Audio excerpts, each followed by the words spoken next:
প্রিয় বন্ধুগণ, আসসালামু আলাইকুম। আমার সামনে দেখতে পারতেছেন, এটি বলে গ্রামের ভাষায় বলে হাতির সুর গাছ। হাতির সুর গাছ এটিকে বলে থাকে।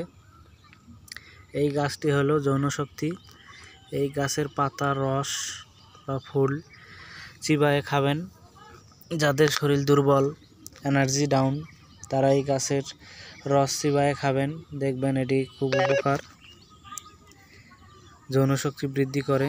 যারা এখনও এই গাছটি চেনে না, চেনে রাখেন। হাতির সুর গাছ বলে।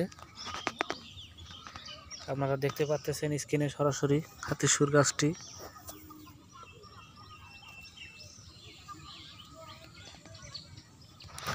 প্রথমে এরকম হয়,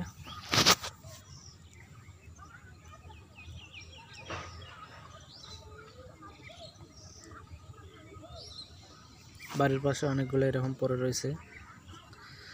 যাদের দরকার চলে আসুন।